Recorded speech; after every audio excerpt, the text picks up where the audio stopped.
Altaylardan Tuna'ya, Adriyatik sahillerinden Çin Seddi'ne, konuşulan dil bizim dilimizdir. Söylenen türkü bizim türkümüzdür. Vatan için atan yüreklerle yükselmiş bizim kültürümüz. Bazen bilimde imzası olan Ali Kuşçu, İbn Sina, Farabi olmuşuz. Bazen de tarihe meydan okuyan eserlerin ustası Mimar Sinan. Türkistan'dan Anadolu'ya renk renk, nakış nakış uzamış kilimlerimiz. Aşkımızı, sevdamızı ilmeklerle halılara nakşetmişiz çağlar boyunca. Bazen binlerce yıllık pazırık halısı olmuşuz Altaylarda. Bazen herekede dokunan örtü olmuşuz Kabe-i Muazzama'ya. Bazen yatak, yorgan, bazen yer örtüsü, çadır perdesi, bazen seccade ya da minder, bazen de duvara asılan süs eşyası olmuş halı ve kilimler. Zengin bir kültüre sahip bir toplumun düşüncelerini, sevdalarını, savaşlarını yansıtmış. Orta Asya'dan başlayıp Selçuklu'ya, oradan Osmanlı'ya ve nihayet Türkiye Cumhuriyeti'ne uzanmış bu halk sanatı. Böylece binlerce yıla meydan okuyabilmiş, kök saldığı her toprakta yeni motif ve renklerle gelişip güncellenmiştir. Zengin kültürlerin birikimini ilmikler vasıtasıyla aktaran kadim sanatımız, tarihi İpek Yolu sayesinde Altay Dağları, Yenisey Vadisi'nden dünyanın birçok bölgesine yayılmıştır.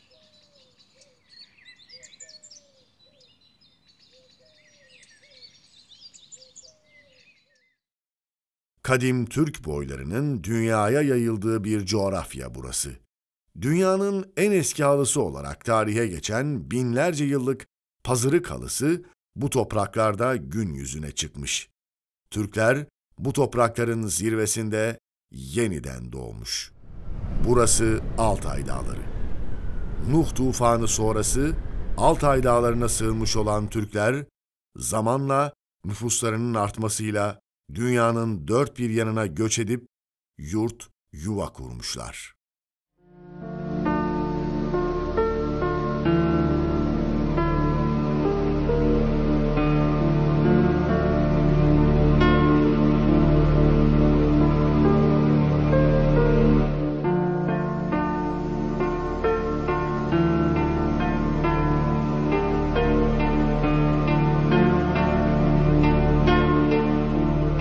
Buranın girişinde yer alan Avrasya'nın kalbi Altaylar'da kadim Türk boyları anıtında gelecek nesillere nasihat başlığı altında şu cümleler karşılıyor bizi.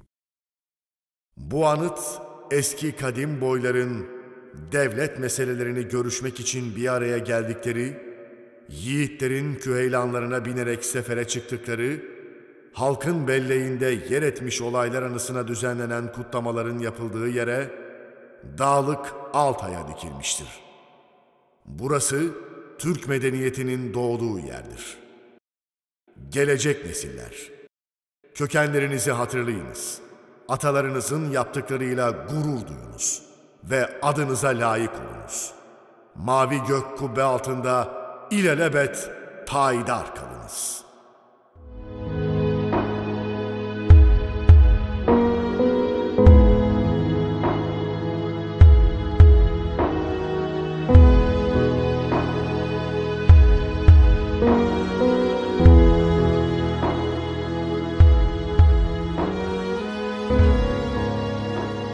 El sanatlarında bir dünya markası olan Hereke İpek halısının tarihini araştırmak üzere, kadim Türk boylarının dünyaya yayıldığı Altay Dağları'na doğru yola çıkıyoruz.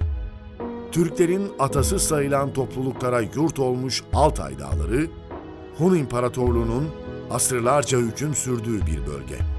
Yenisey Irmağı, Sayan Dağları, Tuva ve Hakas bölgesi bu coğrafyada.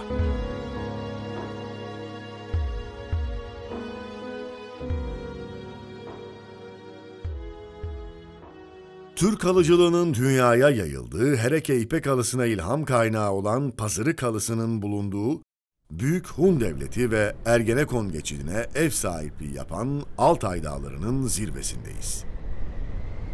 Altay Dağları'ndaki Ergenekon geçidinde belgesel çeken ilk televizyon ekibi olmanın heyecanını yaşıyoruz.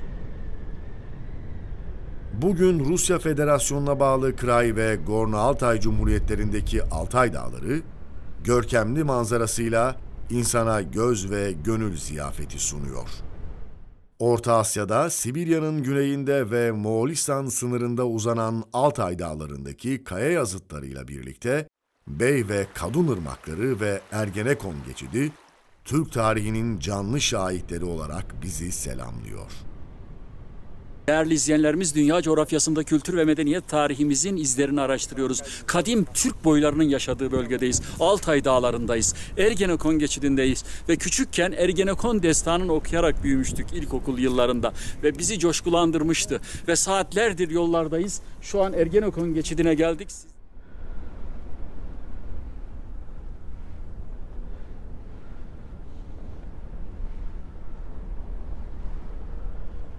Birçok tarihçi Ergenekon geçidinin Altaylar'da olduğunda hemfikir. İlk kez ünlü tarihçi Reşideddin, Cami-ü Tevarih adlı eserinde Ergenekon destanından söz ederek şu bilgileri verir.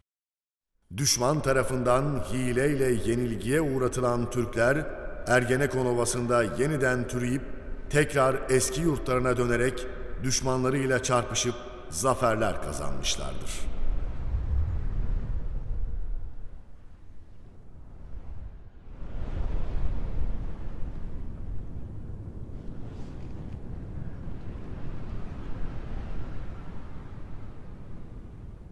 Ergenekon geçidine çok yakın bir yerde bulunan, dünyaca ünlü Pazırık halısının bulunduğu Altay Dağları'ndaki kurganlardayız. Dini, mitolojik, arkeolojik ve sanat tarihiyle ilgili araştırmalarda kültür tarihimize ışık tutan bu kurganlar, el emeği, göz nuru halıcılık sanatımız bakımından da çok önemlidir. Halı sanatımızı daha iyi anlamak için 1947 yılında Altay Dağları'nda Rus arkeolog Sergey Rudenko tarafından 5. Pazırık kurganında bulunan eşyalara bakmamız gerekir. Bu kurganda göçer kabile üyelerinden bir süvariye ait eşyaları ve atı gömülü olarak bulunmuştur. Altay Dağları'nda 2500 yıl öncesine tarihlenen bu kurganda 1,89 × 2 metre ebadında bir halı ortaya çıkar. Bu yün halının dış bordüründe yan yana sıralanan süvariler görülür. Süvarilerin bir kısmı atlarının üzerindeyken bir kısmı atın yanında yürür. Bu süvariler göçer Türkmen boylarının hayatlarından bir kesit sunarlar. İç bordürü ren geyikleri süslemektedir. Pazırık halısı tasarım, ölçü ve şekil bakımından Türkmen halılarına çok benzemektedir. Simetrik düğüm olarak bilinen Gördes Türk düğümüyle dokunan bu yün halı, santimetre karesinde 36 çift düğüm bulundurmaktadır. Bu düğüm devrine göre çok ileri bir tekniktir. Pazırık halısı, Türklerin halıcılık konusunda çok eskilerden beri uzman olduklarını ispatlamaktadır.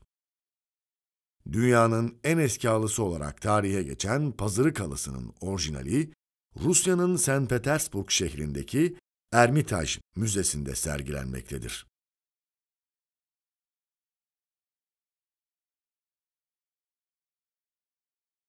O halıcılığı dünyaya tanınan 3500 yıl önce bu kurgana konan halı bugün St. Petersburg Müzesi'nde Gördes halıları ile Türk halıları ile eşdeğerde.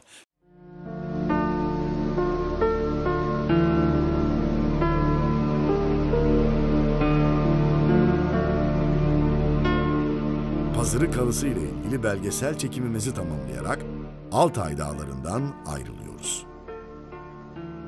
Osmanlı'dan Türkiye Cumhuriyeti'ne bir dünya markası olan Hereke İpek halısı ile ilgili araştırmalar yapmak üzere Kocaeli'nin Körfez ilçesindeki Hereke'ye gidiyoruz.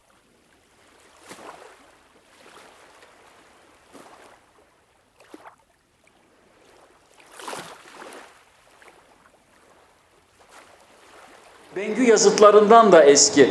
Orhon kitabeleri ve Bengü yazıtlarından önce Pazırı Kalısı'na Altay dağlarında medeniyetimiz kazınmıştı ve Türk halısı olarak kabul eder dünya. Ama ben hiç Pazırı Kalısı'nın bir örneğinin Hereke'de olabileceğini bilmiyordum. Efendim merhabalar. Merhabalar, Han Halıcılık ve Sayın Ör'le birlikteyiz. Dördüncü kuşak ipek halı yapıyorsunuz. Bu Pazırık halısının birebir aynısı efendim. Hikayesini dinleyelim. Bildiğiniz üzere ben tekrardan belki anlatıyorum ama dünyada bilinen ilk halı, yani 2500 yıllık geçmişe sahip bir halı. Anlatırken ben bunu heyecanlanıyorum. Heyecanlanma sebebim, bu halı bize dünyaya halıcılığı Türklerin bahşettiğini gösteriyor. Yani Türkler göçebe bir toplum.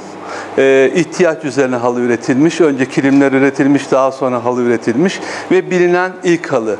Ve biz bunu orijinal renklerine sadık kalarak, üzerindeki figürleri birebir yansıtarak orijinal ölçülerine bir ipek halıya yansıttık. Belki de ipek halıya yansıtan ilk firma mısınız efendim? Daha önce var mı? Şöyle yün örneklerini gördüm ama yün örneklerinde bu kadar detayı yansıtamıyorsunuz. İpekte biz birebir bunu yansıttık. Göçebe bir toplum olduğumuz için atla olan yaşantımızı yansıtmışız. İşte hayvancılık bir taraftan yaşam kaynağımız, üzerinde hayvanlarımız var. Şurada gördüğümüz kareler, evet. İşte Ural Altay dağlarında yaşadığımız için şimdiki gibi 4 mevsim yok, 2 mevsim var. İşte yaz ve kış 2 mevsimi gösteriyor. Müthiş bir örnek. Evet. Ve 2500 yıl önce. 2500 yıl evvel. Evet. Ve çok enteresandır. 2500 yıl evvel yapılan üründe şu anki Hereke halısında uyguladığımız teknik.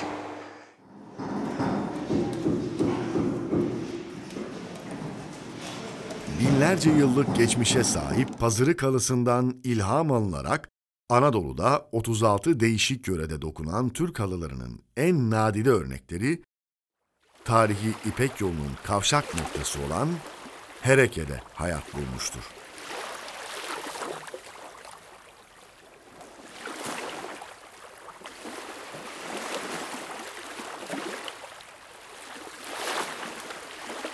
Ohannes ve Bogos Dadyan kardeşler tarafından 1842 yıllarında kurulan Hereke Fabrikası, 1845 yılında ülkenin ilk özel dokuma fabrikası olarak faaliyete geçti. Aynı yıl fabrikanın mülkiyeti Osmanlı Devleti'ne devredildi. Başlangıçta bez ve ipekli kumaş üretimi planlanan fabrikada Avrupa ülkelerinden ithal edilen makinelerle beraber üretim alanı genişledi. Fabrika ürünlerindeki kalitenin piyasada kabul görmesi sonucu 1846'da Hereke markası tescil ettirilerek koruma altına alındı. 1850 yılında fabrikanın adı Hereke Fabrikayı Hümayun olarak değiştirildi.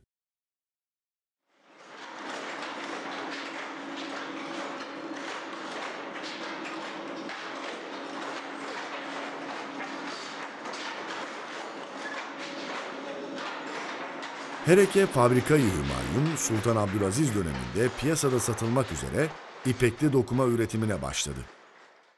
1878 yılında yangın geçirdi. 1882 yılında yeniden faaliyete girdi. Dünyanın en büyük el dokuma halıları arasında yer alan Yıldız Sarayı Büyük Salon'da bulunan halı, Hereke'de dokundu. Sultan Abdülmecid'in Dolmabahçe Sarayı'nı dünyanın en iyi halılarıyla döşeme fikri üzerine 100 halı tezgahıyla yeni bir bölüm açıldı. Dolmabahçe Sarayı'nın bahçesinde Hereke Dokumhanesi adıyla açılan atölyede sadece saray için dokuma yapıldı. Bu halıların başka bir yerde kullanımı yasaklandı. Bu tarihlerde boyahane ve kumaş perdah makineleri, İmparatorluk sınırları içinde yalnızca Hereke Fabrikayı Hümayun'unda bulunmaktaydı. Ayrıca Fabrika-i Hümayun'la birlikte Hereke'de kamu hizmeti veren müesseseler kuruldu, eğitim binaları yapıldı. Hereke tam anlamıyla bir şehir haline getirildi. Osmanlı Devleti'nde ilk hidroelektrik santrallerinden biri de Hereke şehir merkezinde Ulupınar su kaynağı üzerinde kuruldu.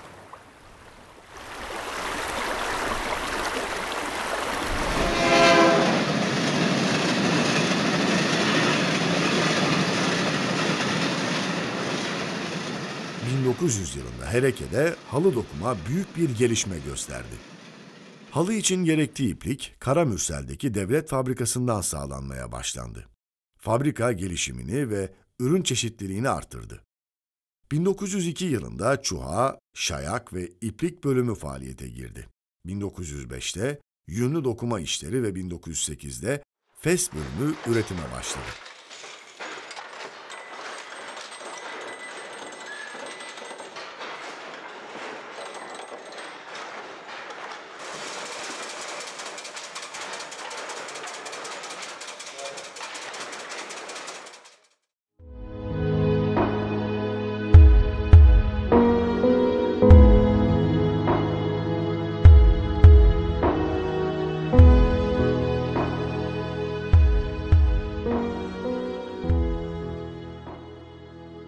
Sadece halı dokuması için gereken bölümlerin değil, işçilerin yemek yediği, dinlendiği ve spor yaptığı alanların detaylı bir şekilde düşünülüp tasarlandığı fabrika, Osmanlı'nın sosyal devlet yönüne önemli bir örnek teşkil etmektedir.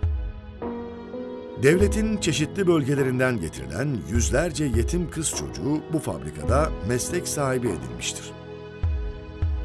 Bu kız çocuklarının fabrika sınırları içerisinde barınabilecekleri yurtları, yemek yiyebilecekleri, deniz manzaralı masaları, hatta eğitim görebilecekleri bir mektepleri bile vardır.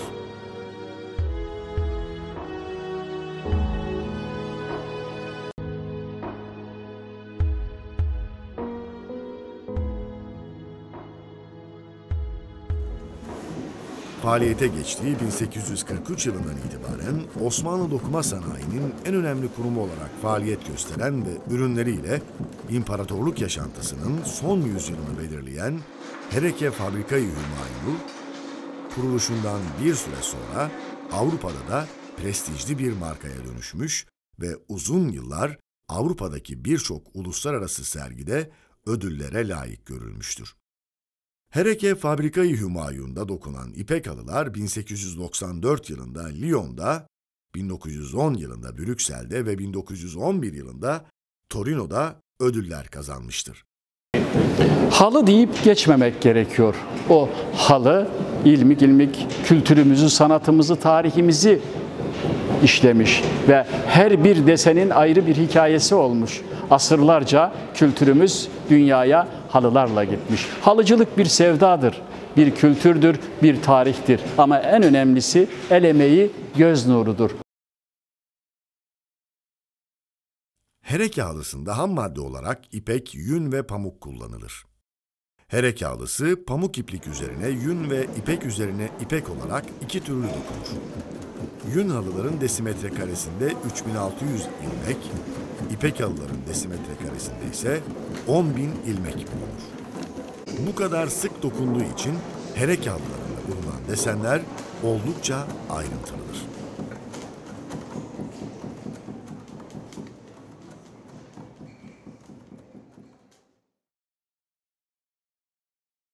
Türk düğümüyle dokunduğu için İran halılarına göre daha dayanıklı olan hereke halıları ilk dokunduğu dönemlerden günümüze İran halı desenlerinden hiç etkilenmemiş, saray nakkaşlarının özgün tasarımlarıyla hayat bulmuştur.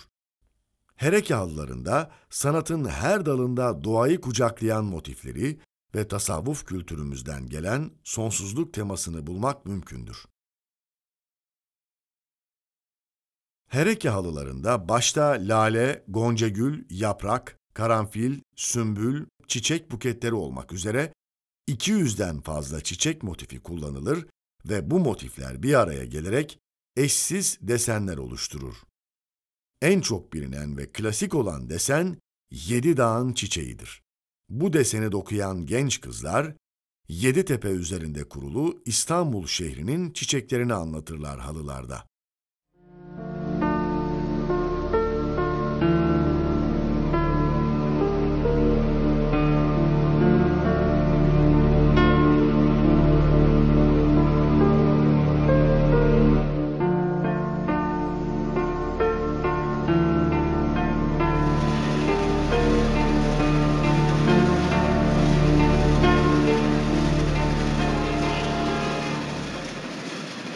Dünyada Türk el halılarını tarihsel gelişimi içinde en yakından takip eden ve değer veren millet Almanlardır. Kıymetli halılarımız bugün Almanya'daki birçok müzede sergilenmektedir. Ünlü Alman İmparatoru Kaiser II. Wilhelm, 3 defa Osmanlı'yı ziyaret etmiş, hereke halılarına yakın ilgi göstermiş ve halı dokuyan kızlarımızın çalışmalarını izlemiştir. Sultan, Kayser rahat etsin diye kendisini Şale Köşkü'nde ağırlamış, Hereke'de özel bir köşk yaptırarak Türk konukseverliğini göstermiştir. Bu ilginin sonunda bugün Sultanahmet Meydanı'ndaki Alman Çeşmesi, 1908 tarihinde Alman işçiler, Alman mermeri ve altın mozaikler kullanılarak yapılmıştır. Hereke ipek halısının Türk-Alman dostluğuna çok büyük katkısı olmuştur.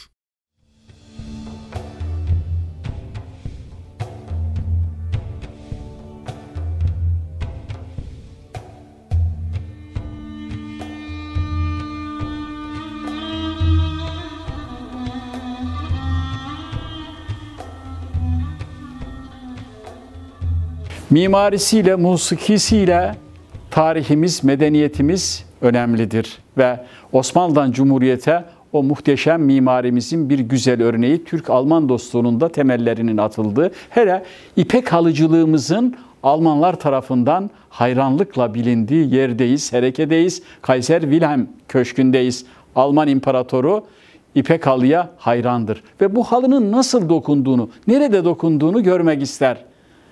Osmanlı Devleti'nin misafiri olur ve bu sarayı, bulunduğumuz bu köşk daha doğrusu Kaiser Wilhelm Köşkü'dür. Yıldız Sarayı'nda çok kısa sürede yapılır. 24 saat içerisinde bulunduğumuz Hereke'de bu sahile gelip monte edilir. O orijinal haliyle bugün duruyor. Türk-Alman dostluğunun da adeta temeli. Hereke ipek halılarının da bir muhteşem geçmişini yansıtıyor burası ve o medeniyetin, o kültürün Türk-Alman dostluğunun ilişkilerini de burada görmek mümkün. Ve bu misafirperverliğe karşılık Alman İmparatoru bugün Sultanahmet Meydanı'ndaki Alman Çeşmesi'ni de yaptırarak o dostluğun bir sembolü olarak kalır.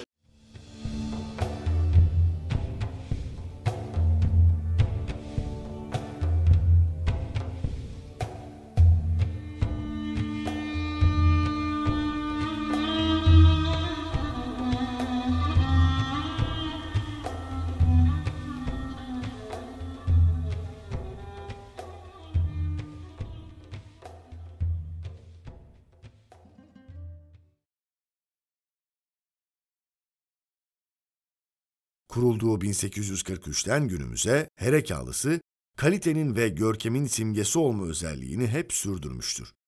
Bugün dünyanın en ince halısı rekorunu elinde bulunduran, Hereke'de Nuriye Kıvanç tarafından 5 senede dokunan Hereke ipek halısıdır. Santimetre karesinde 1024 ilmik bulunan bu halı, uluslararası sergilerde büyük ilgi görmüş, pazırık halısından Hereke halısına Türk halı sanatının bir dünya markası olduğunu ispat etmiştir. 71 yıldan beri ipek halı dokucusuyum. Bizim kursumuz vardı. Kalabalık bir ailenin en büyük çocuğu bendim. Babam yetiştiremediği için beni kursa verdi ilkokulu bitirdiğim an. Sonra devamlı orada ara vermeden çalışmaya başladım. Yıllarca kursta çalıştım. Evlendikten sonra evde devam ettim. Bu halı birden meydana gelecek bir şey değil. Kademe kademe, yıllarca verilen bir emekle.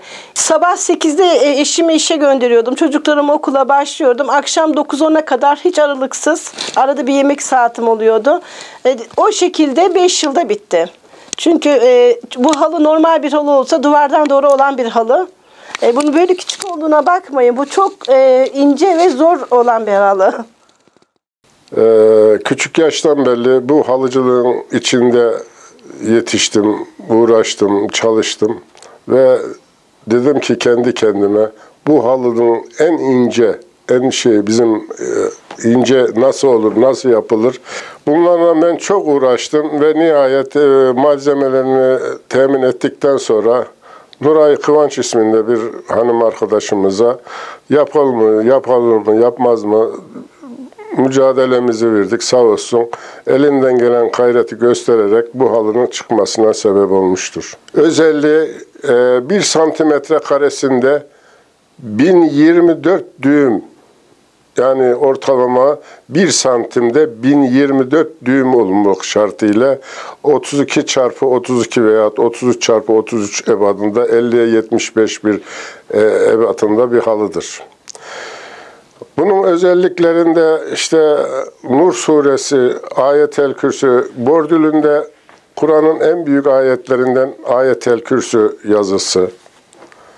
Mihrabında yine Kur'an'dan en büyük ayetlerden Ayet-el Kürsü'den sonra Nur suresinin 35. ayeti, Allahu Ekber kebirası, bir Osmanlı padişahlarının seccadelerini andıran, motifleri Kahire'den Yavuz Sultan Selim Kahire'yi fethettiğinde giydiği kaftandan esinlenerek yapılmış bir motiftir.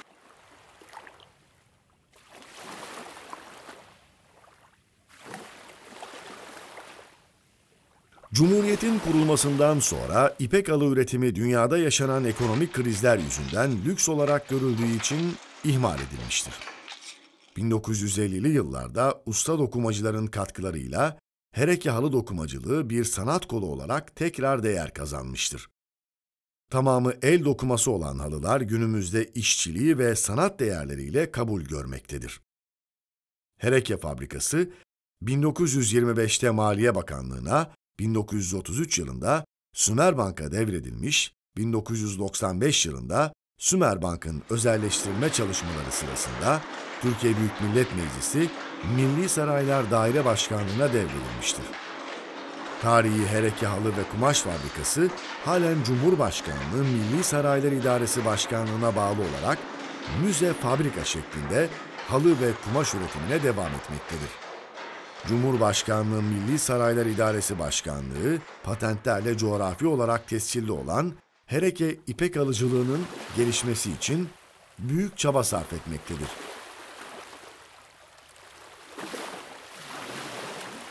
Hereke asıl ününü ipek halılarla yaptı.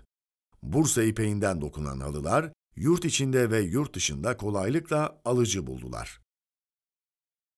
1970'li yıllarda özel sektörün ipek halıya yatırım yapmasıyla hızlanan halıcılık, 1980'li yıllarda zirve yaptı. Dünyanın birçok ülkesinden ülkemize gelen turistler her cumartesi günü Hereke'de kurulan ipek halı pazarından halı satın alıyorlardı. 1990'lı yıllarda yurt dışında dokunan kalitesiz halıların Hereke halısı adı altında piyasaya sürülmesiyle halıcılık sektöründe gerileme başladı. 2018 yılında Hereke Halı ve İpekli Dokuma Fabrikası'nın kapasitesi artırıldı. Müze fabrikaya 25 halı dokuma ve 10 ipekli dokuma ustası alındı. Hereke Fabrika-i Hümayun binasına halı ve ipekli dokuma müzesi açarak devletimiz, Hereke, ipek halıcılık sanatına verdiği önemi gösterdi. Tarihi süreçte yaşadığı olumsuzluklara rağmen Hereke halıları bir dünya markası olarak ününü sürdürmekte, yeni yapılanmanın getireceği desteklerle eski ihtişamlı zamanlarına döneceği günü hasretle beklemektedir.